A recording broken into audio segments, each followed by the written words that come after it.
السلام علیکم جی، مفتی on line میں حافظ محمد عمران آپ کو خوش آمدید کہتا ہے۔ پاکستان میں طلاق کا بڑھتا ہوا رجحان کیوں ہے؟ اس کی جس شدت کے ساتھ یا جس تیزی کے ساتھ اس قسم کے واقعات میں اضافہ ہو رہا ہے، جس طرح سے علیحدگیاں ہو رہی ہیں، خاندان بننے سے پہلے ٹوٹ رہے ہیں، یہ ایک بہت بڑا معاشرتی المیہ ہے۔ اور جس انداز میں اس پر بات ہوتی ہے اور جس انداز میں جس ہلکے پھلکے انداز میں یا جس غیر سنجیدہ انداز میں اس اہم ترین موضوع کو لیا جاتا ہے اور جس طریقے سے پاکستان میں اس حوالے سے یہ سب سے ناپسندیدہ عمل ہے، جو کہ حلال بھی ہے اور ناپسندیدہ بھی ہے، اس پر بات کرنا بھی بعض اوقات آپ کے لیے بہت تکلیف دہ ہوتا ہے، کیونکہ جب آپ اپنے ارد گرد دیکھتے ہیں تو وہ جو اگر آپ کسی عدالت میں جائیں تو جو بچے چھوٹے چھوٹے وہاں پر جس طریقے سے ان کو اذیت آپ اپنے سامنے آنکھوں کے دیکھتے ہیں، تو یہ کسی بھی مہذب معاشرے میں یہ بہت تکلیف دہ بات ہوتی ہے۔ یہ جو بڑھتے ہوئے کیسز ہیں طلاق کے، ہم اس سے کیسے رک سکتے ہیں؟ اس کے اثرات کیا پڑ رہے ہیں معاشرے کے اوپر؟ اس کی وجوہات کیا ہیں؟ اور اس کے جو مختلف انداز دور جدید میں اپنائے جا رہے ہیں، کیا وہ درست ہیں؟ کیا شریعت اس بارے میں کیا کہتی ہے؟ اور کس طریقے سے اس سے ہم نکل سکتے ہیں اور کیسے ہم اپنے نظام کو، جو خاندانی نظام ہے، اس کو بچا سکتے ہیں؟ کس انداز میں ہمیں اس معاملے پر مل بیٹھ کر بات کرنے کی ضرورت ہے؟ کیا کردار علماء اس میں اپنا ادا کر سکتے ہیں؟ کیا اس میں جو سماجی کارکن ہیں، جو سماجی رہنما ہیں، وہ ادا کر سکتے ہیں؟ کس طریقے سے بڑے اپنا کردار ادا کر سکتے ہیں اور کس طریقے سے سیاسی قیادت قوم کی رہنمائی کر سکتی ہے؟ یہ وہ تمام پہلو ہیں جس پر غور کیا جا سکتا ہے۔ لوگ مختلف انداز میں اس کا حوالہ دیتے ہیں اپنے اپنے خیالات کا۔ کچھ خاندانی نظام کے اوپر اعتراضات لگتے ہیں کہ شاید اس وجہ سے ہے، کچھ یہ کہتے ہیں کہ شاید اس کی وجہ سے یہ مضبوط تھا تو یہ واقعات کم ہوتے تھے، کچھ اس کو مردوں کی سوچ کے ساتھ جوڑتے ہیں، کچھ اس کو خواتین کی سوچ کے ساتھ جوڑتے ہیں، لیکن یہ کہیں نہ کہیں مجموعی طور پر معاشرے کے لیے ایک بہت بڑا مسئلہ بنتا جا رہا ہے۔ اسی حوالے سے گفتگو کریں گے۔ آج میرے ساتھ اسٹوڈیوز میں تشریف فرما ہے جناب پروفیسر نورید فاطمہ صاحبہ۔ السلام علیکم پروفیسر صاحبہ، بہت بہت شکریہ آپ کا۔ ہمارے ساتھ اسٹوڈیوز میں تشریف فرما ہے جناب مفتی سخاوت منیر نعیمی صاحب۔ السلام علیکم مفتی صاحب، بہت بہت شکریہ آپ کا۔ قاری عطاء المنان وارثی صاحب بھی شریک گفتگو ہیں۔ قاری صاحب السلام علیکم، بہت بہت شکریہ آپ کا۔ اس سے پہلے کہ ہم گفتگو کا سلسلہ شروع کریں اس اہم موضوع کے اوپر، قاری عطاء المنان وارثی صاحب آپ سے گزارش ہے کہ تلاوت قرآن کریم کی سعادت حاصل فرمائیے۔ اعوذ باللہ من الشیطان الرجیم، بسم اللہ الرحمن الرحیم، یا ایہا النبی قل لأزواجک ان کنتن تردن الحیاة الدنیا وزینتها فتعالین ان کنتن تردن الحیاة الدنیا وزینتها فتعالین امتعکن وأسرحكن سراحا جميلا وإن كنتن تردن الله ورسوله والدار الآخرة فإن الله أعد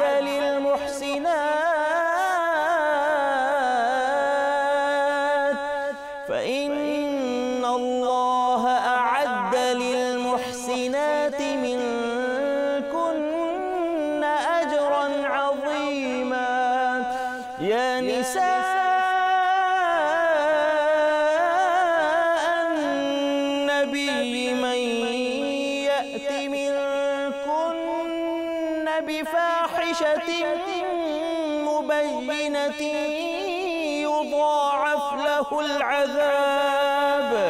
يضاعف لها العذاب ضعفين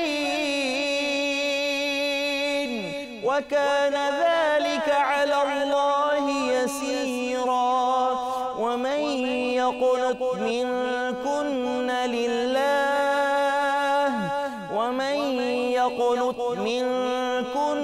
لله ورسوله وتعمل صالحا نؤتها أجرها مرتين وأعتدنا لها رزقا كريما. صدق الله العلي العظيم. جزاک اللہ، بہت بہت شکریہ جناب قاری عطا المنان انوار صاحب. صدق اللہ العلی العظیم و صدق رسولہ النبی الکریم ونحن علی ذلک من الشاہدین. ناظر رسول مقبول صلی اللہ علیہ وآلہ وسلم کے لیے گزارش. الصبح بدا من طلعته والليل دجا من وفرته. الصبح بدا من طلعته والليل دجا من وفرته. الله الله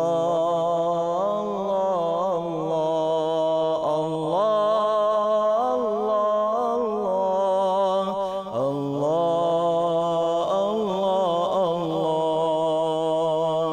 كنز الكرم مولى النعم، كنز الكرم مولى النعم، هادي الأمم لشريعته. الله الله الله الله. الصبح بدا من طلعته والليل دجا من وفرته. الله الله الله الله. فمحمدنا هو سيدنا، فمحمدنا هو سيدنا، فالعز لنا لإجابته. الله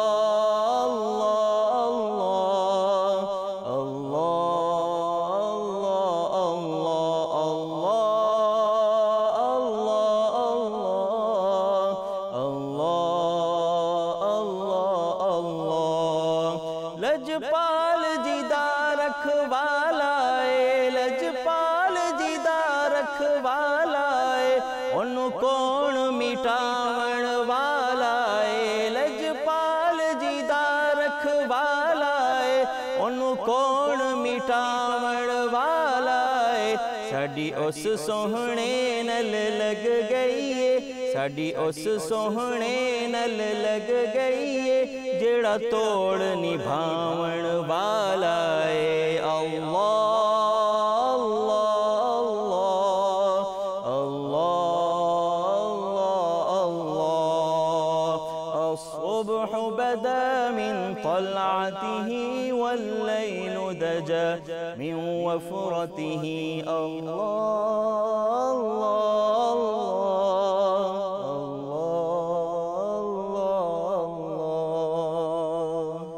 جزاک اللہ، بہت بہت شکریہ جناب قاری عطا المنان وارسی صاحب آپ کا. پروفیسر صاحب، جس موضوع پر ہم بات کر رہے ہیں، آپ کس طریقے سے دیکھتی ہیں معاشرے میں جو اس سے خرابیاں پیدا ہو رہی ہیں؟ وہ تو اپنی جگہ پر ہے، لیکن آپ کے خیال میں کیا وجہ ہے کہ شرح بڑھتی جا رہی ہے پاکستان میں طلاق کی اگر ہم بات کرتے ہیں تو؟ بہت شکریہ حافظ صاحب. بسم اللہ الرحمن الرحیم. اللہم صلی علی سیدنا و مولانا محمد وعلی آلہ وصحبہ وبارک وسلم. علامہ اقبال نے جو احساس زیاں ہے اس کو اجاگر کرنے کے لیے پوری قوم کو جھنجھوڑ کر کہا تھا، وائے ناکامی متائے کارواں جاتا رہا، کارواں کے دل سے احساس زیاں جاتا رہا. وہ جو نقصان من حیث الامہ اور من حیث القوم ہمارا ہو رہا ہے، افراد کی سطح پر بھی اس کا احساس نہیں ہے، اور جو نوحہ آپ نے انٹرو میں پڑھا کہ ملکی سطح کے اوپر بھی اگر ہم دیکھیں تو اجتماعی سطح کے اوپر بھی ہمیں اپنے جو احساس زیاں ہے ہم اس سے آری ہیں کہ ہم کس طرف جا رہے ہیں. اور اس میں جو بنیادی وجہ میں سمجھتی ہوں کہ ایک تو دین سے دوری ہے، کیونکہ ہم لوگوں نے دین کو سیکھنے کے لیے اور عمل کرنے کے لیے تو پڑھا ہی نہیں. فوتگی پر قرآن پاک کھول لیا جاتا ہے، جب بچہ پیدا ہوا کان میں اذان دے دی، اس کے بعد جب اس کو جو ہے وہ اقامت کہہ دی، اور پھر اس کے بعد جب کبھی ہمارے گھروں کے اندر اصالِ ثواب کی کوئی محفل ہوتی ہے تو ہم قرآن پاک کو کھولتے ہیں. ادروائز اپنی ڈیلی روٹین لائف کے اندر ہم کہتے تو ہیں کہ کوڈ آف کنڈکٹ، لیکن کیا ہمارے سامنے موجود جو بات آپ نے آغاز میں کہی کہ اللہ تعالیٰ کے حلال کردہ کاموں میں سب سے پسندیدہ ترین کام، سب سے ناپسندیدہ ترین کام جو ہے وہ طلاق ہے. اور اب آپ جیسے بات کریں، میں تو ایک شہر کا نام نہیں لوں گی، میں اس کا پڑھ رہی تھی سروے، اور میں نے جب پڑھا تو میرے رونگٹے کھڑے ہو گئے کہ وہاں پر طلاق کی ریشو کس حد تک پہلے 6 ماہ کے اندر کس حد تک پہنچ گئی ہے. اب ہمارے سامنے یہ بات بھی موجود ہے کہ اسلام نے اس سوشل ایگریمنٹ کو، جو کہ شادی کی شکل میں، نکاح کی عقد کی شکل میں اور عقد مسنونہ کی شکل میں ہمارے سامنے رکھا ہے، اس کو ان کیس آف اینی جو ہے وہ ڈیفیکلٹ سرکمسٹانسز اللہ تعالیٰ نے اس سے انخلاء کا طریقہ بھی دیا ہے. ایسا نہیں ہے کہ ایک دوسرے کو قتل و غارت کر دیں اور سال ہر سال تک جو ہے وہ ایک کا منہ مشرق کو ایک کا مغرب کو. اللہ تعالیٰ نے یہ حق اسی وجہ سے دیا کہ زندگی کا نظام برقرار رہے، مگر ایک دوسرے کی جو ہے وہ جھگڑا اور اس حد تک نہ جائے. اب اس میں عورت کے پاس خلا کا حق ہے، عورت کے پاس تنسیخ نکاح کا حق ہے، عورت کے پاس حق تفویض ہے. اور صحابہ کرام صحابیات کے دور کے اندر آپ صلی اللہ علیہ وآلہ وسلم کے پاس واقعات آئے. حضرت خنسہ بنت خزام رضی اللہ تعالی عنہا، یہ صحیح بخاری شریف کے مطابق یہ بیوہ تھیں اور ان کے والد نے ان کا نکاح ایک جگہ پر کر دیا، ان کو پسند نہیں تھا. یہ آپ صلی اللہ علیہ وآلہ وسلم کے پاس تنسیخ نکاح کے لیے گئیں اور آپ صلی اللہ علیہ وآلہ وسلم نے ان کا نکاح منسوخ فرمایا، کینسلیشن فرمائی. اب ایک اور صحابی ہیں ثابت بن قیس رضی اللہ تعالیٰ عنہ، ان کی زوجہ اپنے نکاح کی تنسیخ کے لیے آپ صلی اللہ علیہ وآلہ وسلم کے پاس گئیں خلا کا مقدمہ لے کر. آپ صلی اللہ علیہ وآلہ وسلم نے ارشاد فرمایا کہ کیا آپ جو باغ ثابت نے آپ کو دیا تھا حق مہر کے اندر، آپ وہ واپس کریں گی؟ انہوں نے کہا جی میں کروں گی. تو آپ نے پھر وہ نکاح بھی جو ہے ختم فرمایا. تو اب اس میں ہمارے پاس مثالیں موجود ہیں کہ طلاق کا بھی ایک طریقہ کار بتایا گیا کہ طلاق جو ہے وہ پہلے ایک دفعہ دی جائے گی، پھر دوسری دفعہ، پھر تیسری دفعہ. اب اس میں یہ سمجھتی ہوں جو کھڑے کھڑے 3 طلاقیں دینے کا کانسیپٹ ہے وہ عدم برداشت کے اوپر جو ہے بیس کرتا ہے. ہم نے اپنے بیٹوں کی، مردوں کی اس طرح سے تربیت نہیں کی. میں ہمیشہ ایک بات کہا کرتی ہوں پری میرج کاؤنسلنگ کی. آپ ان کو یہ تو بتائیں کہ آپ کس ایک حساس ترین رشتے کے اندر بننے جا رہے ہیں. اشارتاً طلاق دینا، اور 3 چیزیں ایسی ہیں حدیث میں موجود ہے یہ بات کہ وہ مذاق میں بھی کہی جائیں تو وہ واقعہ ہو جاتی ہیں. نکاح ہے، طلاق ہے اور رجوع ہے. اب کوئی ہنسی مذاق کے اندر اگر اس طرح کی بات کر دے اور اس کو یہ پتہ نہ ہو کہ یہ ہو گیا ہے تو پھر اس کے بعد وہ یہ بات کس طرح سے آگے اپنی فیملی کو لے کے چل سکتا ہے. شیطان پانی پر تخت لگاتا ہے اور وہ اس دن میں سب سے زیادہ اپنا جو ہر کارا، جو چیلے چانٹے اس کے زمین میں فساد برپا کر رہے ہیں، وہ جو ہے وہ اس کو مین آف دا میچ اس بندے کو قرار دیتا ہے، اپنے اس جو ہے وہ چھوٹے شیطان کو جو میاں بیوی کے درمیان جدائی ڈلوا کے آتا ہے. تو ہمیں اس رشتے کی حساسیت کا پہلے تو احساس ہونا چاہیے، پھر تربیت ہونی چاہیے، اور تربیت اسلامی خطوط کے اوپر. کیونکہ میں پروگرام سے پہلے بھی آپ سے بات کر رہی تھی کہ فیملیز کے اندر، پڑھی لکھی فیملیز کے اندر ایسے واقعات موجود ہیں، ایسی فیملیز، ایسے لوگ موجود ہیں جنہوں نے اندر کھاتے 3 سے زیادہ دفعہ بھی طلاق دی ہے اور اس کے بعد وہ رشتے کو بھی آگے لے کے چل رہے ہیں، بچے بھی پیدا ہو رہے ہیں. تو اس معاشرے کے اندر پھر وہ ایک اسلام کے معیار کے مطابق وہ جو حلال کردہ اشیاء ہیں ان کی جو ہے خطوط کے اوپر تو نہیں وہ معاشرہ چل رہا.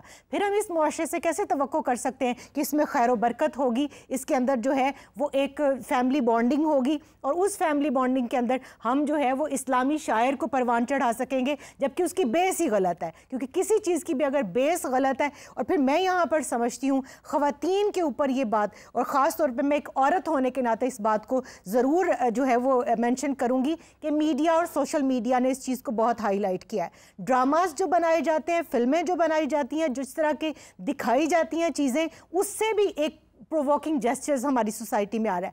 پھر جو لڑکیاں خواتین زیادہ دیکھتی ہیں ان کی وجہ سے مقبول ہوتی ہیں، بالکل، اور انہی کی وجہ سے طلاق کی ڈیمانڈ بھی بڑھتی ہے. اور جو عورت بلا وجہ بات کے اوپر طلاق مانگے اس کو سخت وعیدیں سنائی گئی ہیں. اور ہمارے معاشرے میں اب طلاق کی ڈیمانڈ کرنا، جو کورٹ میرجز ہے 95% اس کا ریشو جو ہے وہ بریک اپ پہ آ گیا ہے. اور 5% جو ہے آپ دیکھیں 5 to 7% جو ہے وہ لڑکیاں سوئسائڈ کرتی ہیں. کیوں؟ اس لیے کہ گھر والوں کو پہلی محبت محبت تو ماں کی محبت ہوتی ہے جس کی گود میں آپ نے آنکھیں کھولی، اس کے بعد ان کو چھوڑ کر، گھر والوں کو چھوڑ کر، اسلامی طریقے کو چھوڑ کر، اپنے ولی کو چھوڑ کر جب آپ کورٹ میرج کی طرف جاتے ہیں، پھر آپ کے پاس پریکٹیکل لائف کے بعد کے تجربات نہیں ہوتے. لیکن جب آپ پریکٹیکل لائف میں جاتے ہیں پھر ایسی کئی مثالیں موجود ہیں کہ وہ لڑکے اور لڑکی نے کورٹ میرج کی اور اس کے بعد جو ہے وہ 2 مہینے بعد، ہفتے بعد، 10 دن کے بعد، ایون میں نام مینشن نہیں کروں گی، میں ایسے کئی اسکالرز کو جانتی ہوں کہ جنہوں نے 1 مہینہ شادی رکھی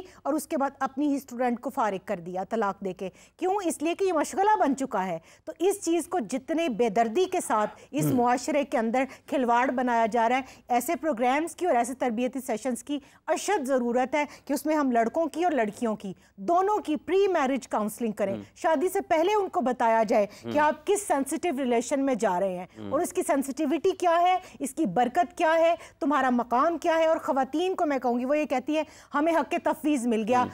میں ایسی خاتون کو خود سنا، وہ کہتی میں اپنے میاں کو ہر ویکنڈ پہ تھریٹ کرتی ہوں کہ میں تمہیں ڈیورس دوں گی. پہلی بات تو یہ کہ عورت ڈیورس نہیں دے سکتی. یہ مفتی صاحب اس کے اوپر کریں گے. جی مفتی صاحب نہیں دے سکتی. بسم اللہ الرحمن الرحیم. اللہم صلی وسلم وبارک علی سیدنا و مولانا محمد وعلی آلہ وصحبہ وبارک وسلم. بہت شکریہ حافظ صاحب، اور بڑا ہی حساس موضوع ہے. جہاں تک آپ کے سوال کا تعلق ہے کہ کیا خاتون طلاق دے سکتی ہے، تو ایسا نہیں ہے. قرآن نے واضح طور پر فرما دیا بیادِہ عقدۃ النکاح، کہ جس کے ہاتھ میں نکاح کی عقدہ یعنی نکاح کی گرہ جس کے ہاتھ میں ہے وہی طلاق دے سکتا ہے. اب اس کے بارے میں صاحب روح المعانی اور مزید تفاسیر نے اس کے حوالے سے بالکل واضح بیان کر دیا کہ عقدہ نکاح یعنی نکاح کی گرہ یہ خاوند کے پاس ہے، عورت کے پاس طلاق کا حق موجود نہیں ہوتا. جہاں تک بات ہے کہ اگر کوئی خاتون یہ سمجھتی ہے کہ آنے والے وقت میں کوئی مجھے مشکلات کا سامنا ہو سکتا ہے، یا کوئی بھی ایسا اس کے ذہن کے اندر کوئی ایسا گمان ہے، کوئی اسے ڈر ہے، کوئی خطرہ ہے، کوئی خدشہ ہے، تو اس کو دور کرنے کے لیے اگر وہ یہ حق لینا چاہتی ہو یا خاوند بھی اس پر رضامند ہو، اگر وہ اس کو حق دے دیتا ہے، حق کے طلاق تفویض کر دیتا ہے، تو ایسی صورت میں خاتون کے پاس وہ حق موجود ہوتا ہے. بعض دفعہ ایسا نہیں ہے کہ حق نہیں ہے دینے کا، دینے کا حق موجود ہے، لیکن یہ دونوں کی رضامندی سے ہوگا. یہ نہیں کہ جناب آپ خاوند کو کہیں نہیں جی تم یہ لازمی طور پہ یہ حق دو تب جا کے ہم نکاح کریں گے. یہ بھی کوئی مناسب بات نہیں ہے. کیوں؟ وجہ یہ ہے اب جیسے لیکن اگر جیسے آپ یہ فرما رہے ہیں کہ پروفیسر صاحبہ نے کہا کہ خاتون کے پاس یہ حق نہیں ہے کہ وہ طلاق دے. آپ دیکھیں اللہ تعالیٰ نے خاتون کو حق نہیں دیا طلاق کا، لیکن ایک سمجھ لیں کہ ایک اشارہ ملتا ہے شریعت سے کہ اگر بالفرض خاوند اپنا حق جو ہے اس کو تفویض کر دیتا ہے تو خاوند کے دینے سے حق اس کو ملا ہے، وگرنہ جو خلا کا حق ہے یہ خاتون کے پاس پہلے سے موجود ہے. اگر وہ زندگی میں کبھی نباہ نہیں ہوتا. بڑی اچھی گفتگو ہوئی، جس طرح انہوں نے 2-3 احادیث کا حوالہ بھی دیا کہ رسول اللہ صلی اللہ علیہ وآلہ وسلم نے بہت سارے مواقع کے اوپر. لیکن مفتی قطع کلامی کی مار جاتا ہوں، یہ جو خلا ہے اگر مرد اس کو طلاق دینا ہی نہیں چاہتا، اس نے کہا ہی نہیں ہے کہ میں طلاق دے رہا ہوں، تو خلا ہو جاتی ہے. پھر اگر خاوند نہیں چاہتا تو پھر خلا کی کیا ہوگا؟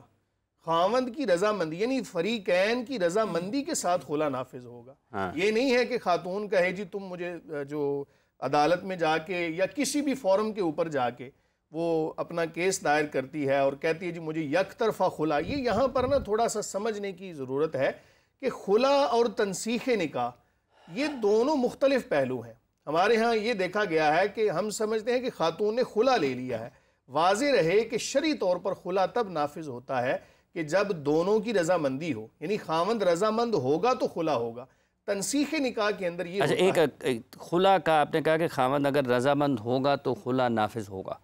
اگر خاوند یہ چاہتا ہی نہیں ہے اور وہ یا عدالت میں بھی نہیں جاتا یا جاتا بھی ہے، وہ اس کیس کو جب اس کو عدالت طلب کرتی ہے وہ جاتا بھی ہے، لیکن وہ اس پر رضامند نہیں ہے کہ میں یہ رشتہ ختم کرنا چاہتا ہوں، اور عدالت اپنے قوانین جو بھی لکھے ہوئے ہیں اس کے مطابق خاتون کو خلا جاری کر دیتی ہے، ڈگری جاری ہو جاتی ہے، تو اس نکاح کی جو شرعی حیثیت ہے وہ کیا ہوگی؟ اس علیحدگی کی شرعی حیثیت کیا ہوگی؟ شرعی طور پر خلا تب ہی نافذ ہوگا جب خاوند رضامند ہوگا. لیکن تنسیخ نکاح ایسی صورت دو مختلف چیزیں ہیں، جو دو مختلف چیزیں ہیں۔ تنسیخ نکاح ایسے بھی ہو جائے گا اگر بالفرض خاوند رضامند نہیں بھی، تب بھی قاضی اس کے قائم مقام ہو کے تو تنسیخ نکاح کی ڈگری جاری کر دے گا تو علیحدگی ہو جائے گی۔ یہاں پر یہ بات سمجھنے کی ضرورت ہے اور لوگوں کو بتانے کی بھی ضرورت ہے کہ اگر بالفرض بیوی کو کوئی مسئلہ ہے تو وہ اس مسئلے کو سب سے پہلے گھر کے افراد میں بیٹھ کے ڈسکس کرے۔ اللہ تعالیٰ نے قرآن مجید فرقان حمید میں جو طلاق کا معاملہ ہے اس کو سب سے آخر میں بیان فرمایا۔ سب سے پہلے یہ فرمایا کہ بیوی کو پہلے تھوڑا سا سمجھائے، اگر سمجھنے سے بھی نہیں سمجھتی، کوئی بھی مسئلہ دیکھیں گھروں کے اندر ناچاکیاں پریشانیاں آتی رہتی ہیں، سب سے پہلے خود بیٹھ کے اس کو حل کرنے کی کوشش کریں۔ اگر بالفرض حل نہیں ہوتا تو گھر کے افراد موجود ہیں، ان کو بیٹھ کے اس معاملے کو حل کرنے کی بھرپور کوشش کریں۔ اگر پھر بھی نہیں حل ہوتا تو پھر تھوڑی سی سزا، یعنی جو ایک مختصر سی ہے وہ بھی قرآن نے دینے کا حکم دیا ہے۔ وَضْرِبُوهُنَّ کے الفاظ پارہ نمبر 5 کے جو دوسرا رکوع ہے وہاں پر بیان فرمائے۔ لیکن اگر بالکل آخری حد ہے، آپ سمجھتے ہیں کہ اب گزارا نہیں ہو سکتا، تو پھر وہ آخری ایک طریقہ ہے جس کو قرآن نے بیان فرمایا کہ اب علیحدگی والا معاملہ کر سکتے ہیں۔ ناپسندیدہ کام ہے، اللہ تعالیٰ کے ہاں اس سے بچنا جو ہے وہ لازم ہے۔ ایک وقت تھا کہ جب اس لفظ کو بولتے ہوئے بیان کرتے ہوئے بھی لوگ کانوں کو ہاتھ لگاتے تھے، کہتے تھے یہ لفظ ایسا ہے کہ جس کو بیان کرنا بھی ہمارے لیے کوئی مناسب بات اور مہذب بات نہیں ہے۔ لیکن آج تو یہ زبان زد عام ہو گیا اور ہر طرف یہ لفظ بولا جاتا ہے اور اس کو بول کے پھر فخر محسوس کیا جاتا ہے۔ اس کے جو مختلف طریقے ہیں، مطلب وہ کیا کیا طریقے ہیں جو شریعت نے بتایا کہ اس کے جب تک آپ یہ عمل نہ کر لیں یہ کام ہو نہیں سکتا؟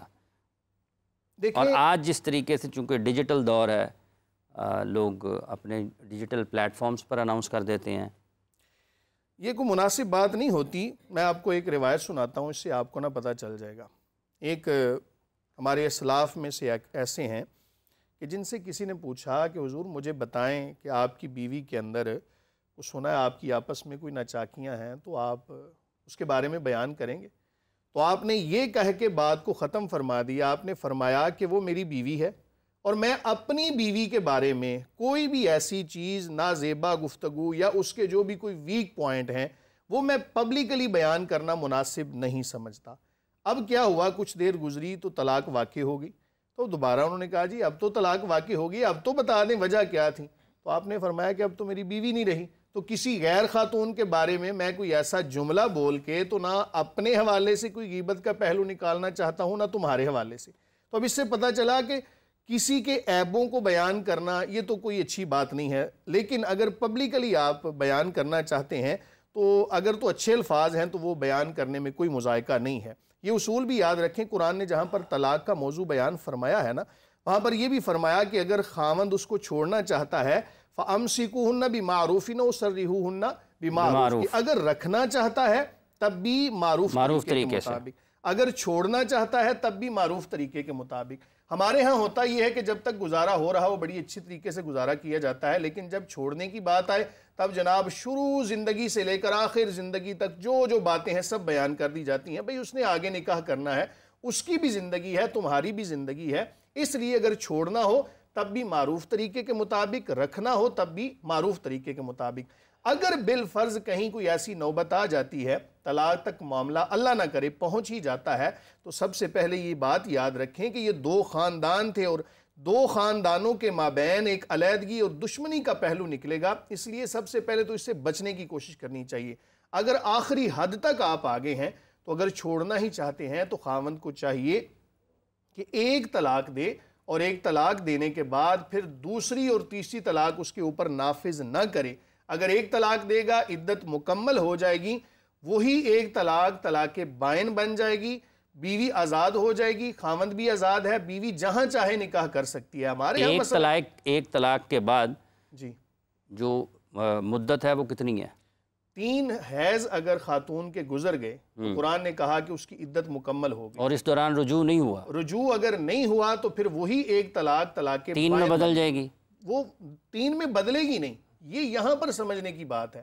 وہ ایک طلاق کے ساتھ ہی خاتون اور بیوی کا رشتہ ختم ہو جائے گا، نکاح ختم ہو گیا۔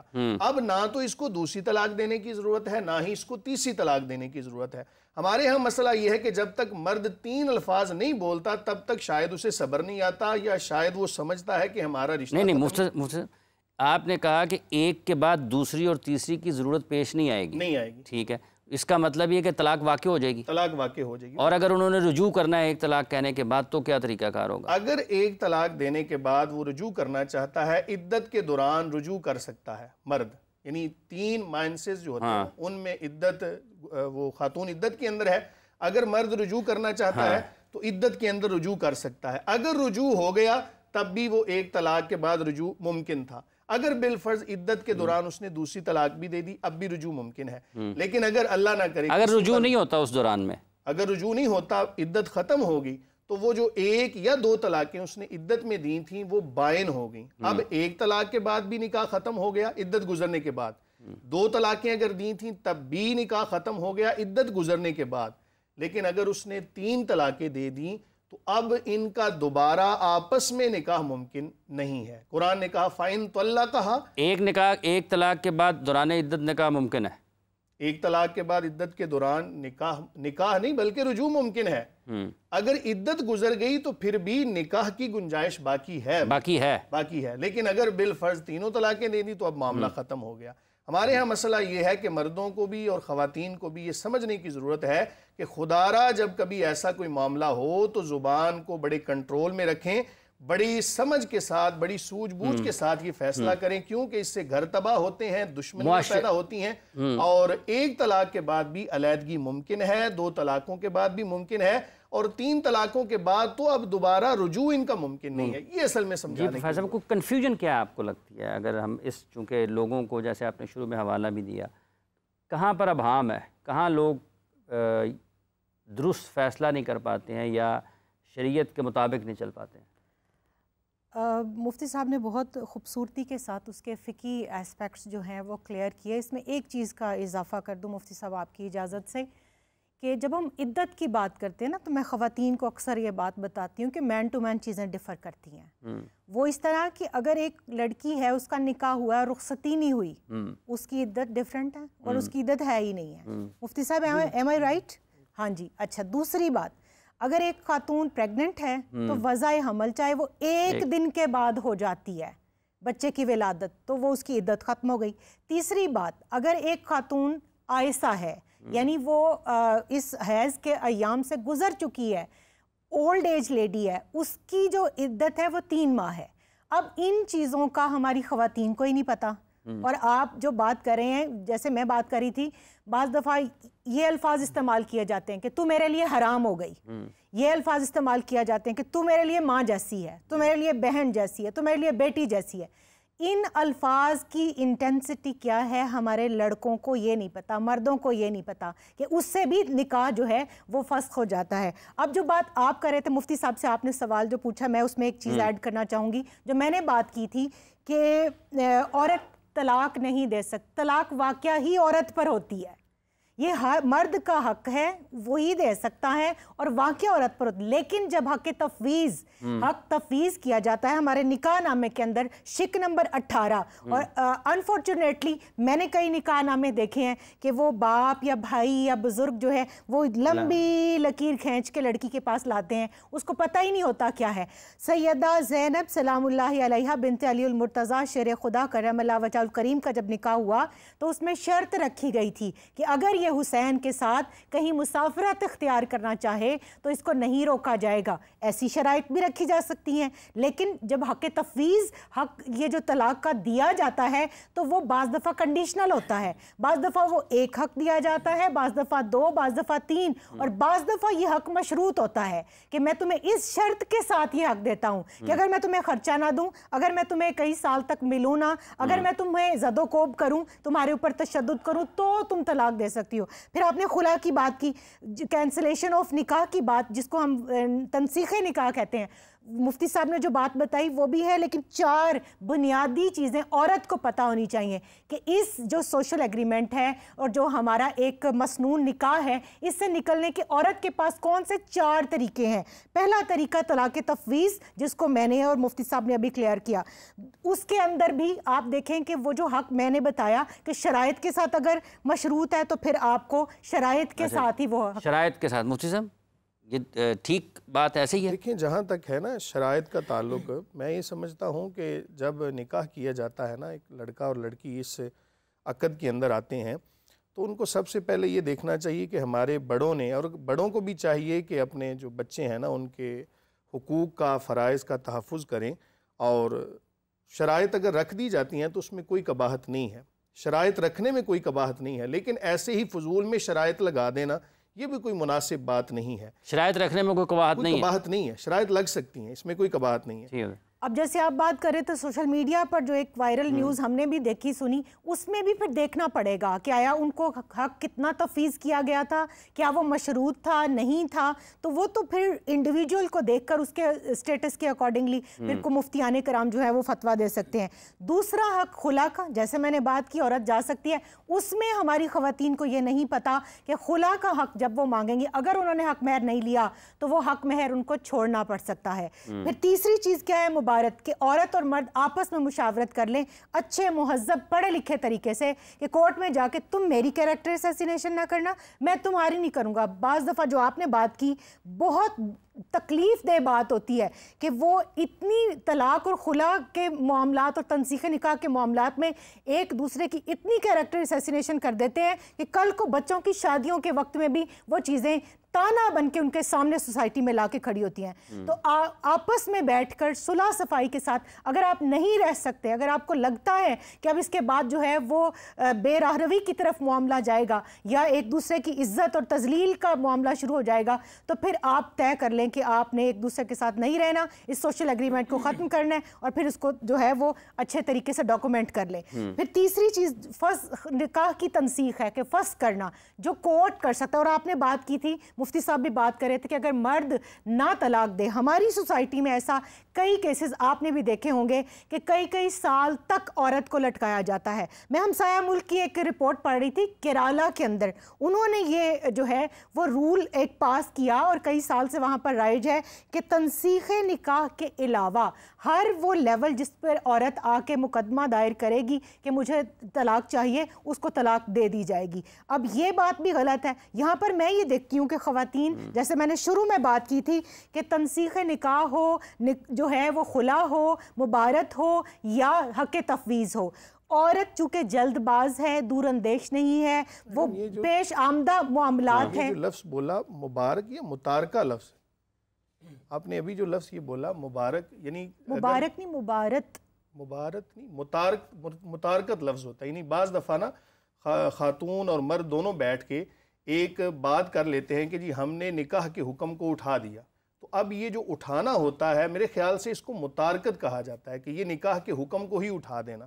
اور یہ مبارک لفظ تو میرا خیال ہے کہ نکاح کے اندر کوئی ایسی ٹرم میں نے ابھی تک نہیں پڑھی، آپ نے اگر پڑھی ہے تو کوئی میرے علم میں بہرحال یہ ہے کہ جو نکاح کو ختم کرنے کا ایک طریقہ ہوتا ہے اسے متارکت کہا جاتا ہے۔ بعض دفعہ خاتون اور مرد بیٹھ کے یہی کہہ دیں کہ ہم نے متارکہ کیا، تو متارکہ کا مطلب یہ ہوتا ہے کہ وہ طلاق بائن کے ہی حکم میں ہوتا ہے، صرف نکاح کے حکم کو خود بخود اٹھا دینا، یعنی نہ تو قاضی کے پاس جایا جائے نہ ہی کسی اور فورم پہ جایا جائے، بس بیٹھ کے دونوں طے کر لیں کہ جی ہم نے اب نکاح کا جو حکم تھا نا اس کو اٹھا دیا، تو اس کو متارکت کہا جاتا ہے۔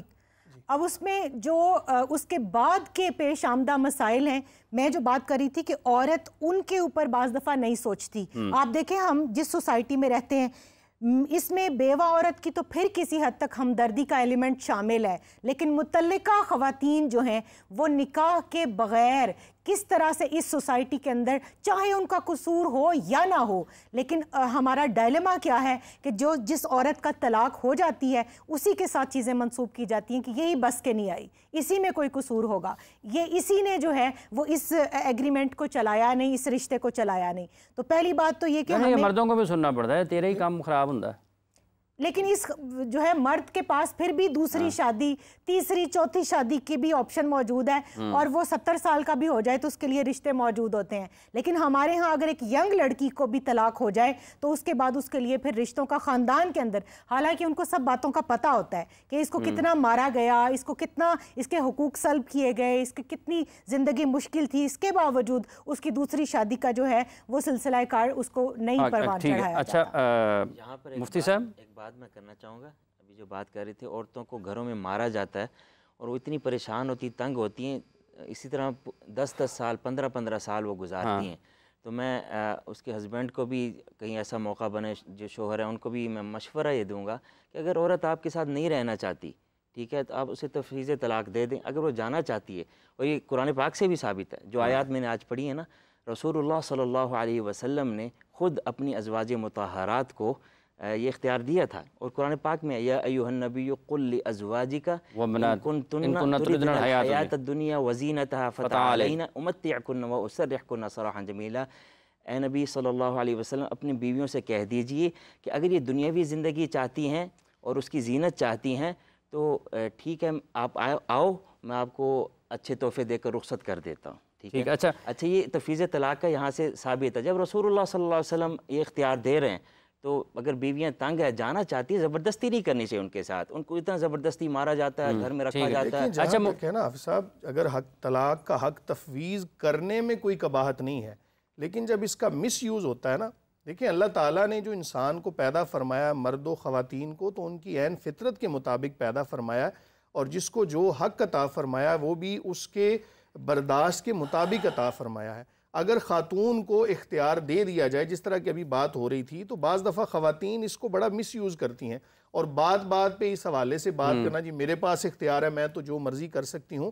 تو اللہ تعالیٰ نے جو مردوں کو حاکمیت عطا فرمائی ہے نا, اسی میں عافیت ہے. حق کے طلاق تفویض کرنے میں کوئی قباحت نہیں ہے, لیکن اگر اس کا مس یوز نہ ہو تو پھر اس میں کوئی قباحت. اچھا مصعب, یہ جو ایک مرتبہ کہہ دیا جائے, اگر کسی نے ایک مرتبہ اپنی مرد نے خاتون کو بیوی کو یہ کہا ہے کہ طلاق, اور دوسری مرتبہ بھی کہہ دیا ہے, تو اس کے بعد کتنے وقت کے لیے اس کو رجوع, کتنے وقت کے اندر رجوع کیا جا سکتا ہے, اس کی کیا شرعی حیثیت ہے؟ دیکھیں اس سے پہلے تو اس پہ بات ہوئی ہے کہ اگر مرد ایک مرتبہ طلاق دیتا ہے تو عدت کے اندر اب دیکھا جائے گا, خاتون کا لحاظ کیا جائے گا کہ اگر عدت کے اندر اس نے دوسری طلاق بھی دے دی تب بھی نافذ ہو جائے گی, لیکن اگر عدت کے اندر ہی تیسری دے دی تو تیسری بھی نافذ ہو جائے گی. تو ایک طلاق کے ساتھ اگر وہ اس کو رخصت کرنا چاہتا ہے, میں یہاں پہ طلاق کی اقسام بیان کر دوں تو مسئلہ بالکل واضح ہو جائے گا. جہاں پر ہم فقہ کی کتابوں میں پڑھتے ہیں وہ بھی ظاہر ہے قرآن و سنت کا نچوڑ ہے. تو فرمایا کہ طلاق کی 3 اقسام ہے بنیادی طور پر. ایک ہے طلاق احسن, دوسری ہے طلاق حسن, اور تیسری ہے طلاق بدعی. طلاق احسن یہ ہے کہ اچھے طریقے سے کسی خاتون کو رخصت کرنا. طلاق حسن جو ہے وہ بھی اسی کی کیٹیگری کے اندر آتی ہے. اور تیسرے نمبر پر بری طلاق. جو طلاق احسن ہے وہ یہی ہے کہ مرد اپنی خاتون کو ایسے ایام کے اندر طلاق دے, ایسے طہر کے اندر طلاق دے, پاکی کے ایام کے اندر, کہ جن ایام کے اندر اس نے حق زوجیت ادا. اچھا مصعب ایک سوال قطع کلامی کے بعد, دیکھیں بنیادی طور پر جو چیز ہے جو لوگوں کے ذہنوں میں کہیں نہ کہیں جس سے ابہام پیدا ہوتا ہے کہ کیا اس کا مخصوص دورانیہ ہے, ٹھیک ہے, کیا اس کا طریقہ کار ہے, ایک کے بعد دو کے بعد تین اکٹھی. عام طور پر لوگوں کو یہ سمجھانے, اگر آپ سمجھا پائیں کہ کیا کیا اس میں اس کے مدارج ہیں, اس کے مراحل کیا ہیں, اور یہ کیسے عملی. میں اسی بات کی طرف آ رہا ہوں. یہ جو طلاق احسن ہے نا, طلاق احسن کہ مرد اپنی بیوی کو ایسے طہر میں طلاق دے کہ جس طہر کے اندر اس نے حق زوجیت ادا نہیں کیا, ایک طلاق دے کے اس خاتون کو چھوڑ دے. اب اس کے 3 حیض گزریں گے یا بالفرض اس کی عدت کمپلیٹ ہوگی تو وہ اس مرد سے علیحدہ ہوگی, جہاں چاہے نکاح کر سکتی ہے. دوسری جو قسم ہے طلاق حسن, اس کا طریقہ کار یہ ہے کہ مرد نے اس طہر میں ہی طلاق دی, اس کے بعد 1 مہینہ گزرا یا 1 حیض گزرا تو اس نے دوسری طلاق دے دی, اب تیسرا حیض گزرا تو اس نے تیسری طلاق دے دی. ادھر سے خاتون کی عدت بھی کمپلیٹ ہو گئی اور یہ مکمل طور پہ مرد اس کے نکاح سے نکل گئی, خاتون آزاد ہے, مرد بھی آزاد ہے. جو تیسری قسم ہے جس کو کہا جاتا ہے طلاق بدعی, ان 2 طریقوں کے علاوہ مرد نے اگر کسی طریقے سے بھی طلاق دی تو اس کو طلاق بدعی کہا جائے گا. طلاق احسن کے اندر مرد گناہ گار نہیں ہے, لیکن طلاق بدعی کے اندر مرد گناہ گار ہوگا کیونکہ اس نے شریعت کے دائرہ کار سے ہٹ کر طلاق دی ہے. اس لیے جب بھی اللہ نہ کرے کوئی ایسا موقع آئے تو ان 2 طریقوں کو استعمال کریں. اس کے علاوہ کوئی بھی طریقہ اگر استعمال کریں گے تو مرد گناہ گار بھی ہوگا. اللہ تعالیٰ کے ہاں جواب دے بھی ہوگا اور اس کو بروز قیامت عذاب کا سامنا بھی. عذاب کا. ایک کالر نہیں ہمارے ساتھ. السلام علیکم. کون صاحب محترمہ کہاں سے ہیں؟ جی وعلیکم السلام. میں اشفاق بات کر رہا ہوں لاہور سے. جی اشفاق صاحب. اچھا میرا سوال یہ ہے کہ اگر ایک مرد نے اپنی عورت کو 2 طلاقیں دے دی ہیں اکٹھی، تو عورت گھر چلے گی یا بیوی، تو وہ کتنی دیر میں رجوع کرے گی؟ 1 مہینے میں، 2 میں؟ اگر نہیں کرتی تو تیسری طلاق آٹومیٹک خود ہی ہو جائے گی کیا؟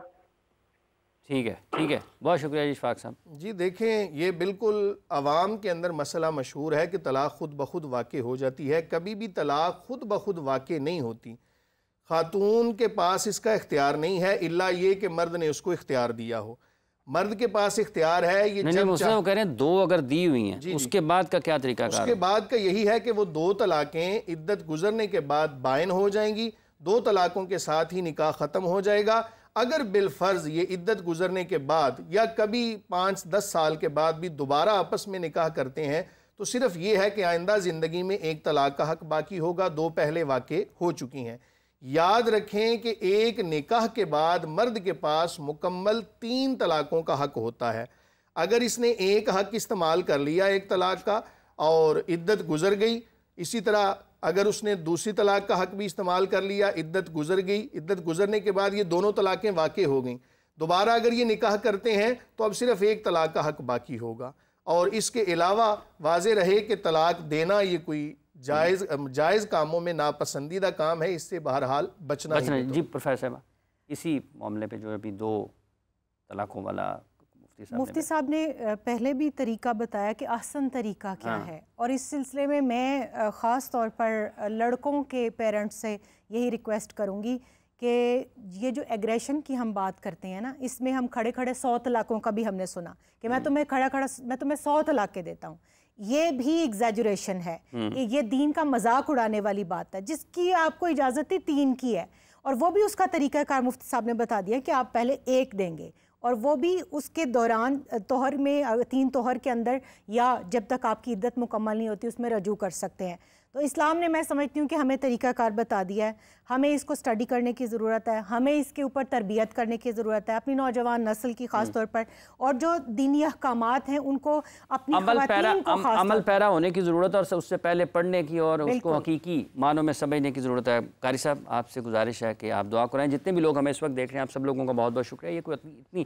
یہ تکلیف دہ چیزیں ہیں جن پر آج گفتگو ہوئی ہے. اگر آپ لوگ بنیادی طور پر سب سے پہلے قرآن آپ سب کے پاس ہے، اور آج تو اگر آپ اپنے موبائل پر جاتے ہیں تو آپ کو بہت ساری چیزیں یہیں سے مل سکتی ہیں، آپ پڑھ سکتے ہیں. اگر آپ قرآن پڑھنا چاہیں تو قرآن کا مطالعہ کریں. اللہ تعالیٰ نے کوئی چیز ایسی نہیں ہے کہ جو قرآن میں بیان نہیں کی، یا آپ کی زندگی کے حوالے سے جو آپ کی مشکلات ہیں ان کے حل کے لیے، جو مسائل ہیں ان کے حل کے لیے. تو اگر آپ مطالعہ کریں گے، سمجھنے کی کوشش کریں تو بہت سارے مسائل آپ کو، مطلب ہر مسئلے سمجھ آ جائیں گے اگر سمجھنے کی کوشش کریں گے.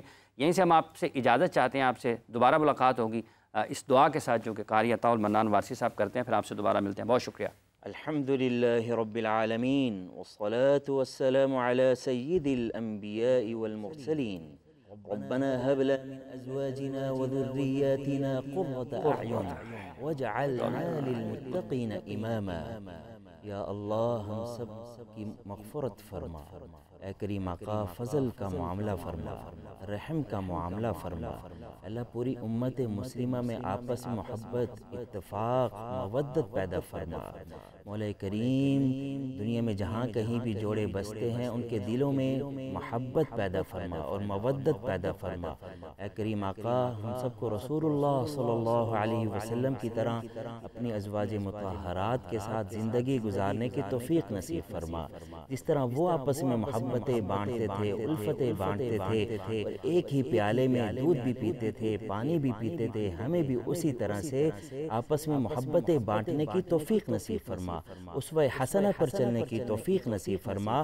اس کی برکت سے اے اللہ معاشرے میں جو پریشانیاں پھیلی ہوئی ہیں اسے ختم فرما. اے اللہ نبی کریم صلی اللہ علیہ وسلم کے طفیل پوری امت مسلمہ کے حال پر رحم فرما، سما ٹی وی کی جتنی بھی ٹیم ہے، مفتی آن لائن کی پروڈکشن کی ٹیم، اے اللہ سب کی خیر فرما، سب کا بھلا فرما، سب کو خوشیاں عطا فرما، اے اللہ سب کی پریشانیاں ختم فرما، اور سب کے گھروں میں جو لوگ بیمار ہیں شفاء کاملہ عاجلہ مستمرہ عطا فرما۔ ہمارا جو یہ پروگرام دیکھ رہے ہیں، لائیو بیٹھے ہیں، اللہ سب کی خیر فرما، اے اللہ سب کو خوشیاں عطا فرما، سب کی پریشانیاں ختم فرما۔ جن لوگوں نے دعاؤں کی درخواست کی ہے ان کو نیک دلی مرادیں عطا فرما، اور جو بھلائیاں سرکار دو عالم صلی اللہ علیہ وسلم نے مانگی، اے اللہ ہمیں وہ تمام بھلائیاں عطا فرما۔ جن شرور و فتن سے سرکار دو عالم صلی اللہ علیہ وسلم نے پناہ مانگی، ہمیں ان سے پناہ عطا فرما۔ آپ ہی مدد چاہنے کے لائق ہیں، اے اللہ آپ ہی فریاد رسی کرتے ہیں، مولا کریم ہماری مدد فرما، ہماری ہر دعا کو اپنی رحمت سے قبول و منظور فرما۔ صلی اللہ تعالی علی حبیبہ محمد وعلی آلہ واصحابہ واہل بیتہ اجمعین بوسیلۃ سید المرسلین آمین برحمتک یا ارحم الراحمین۔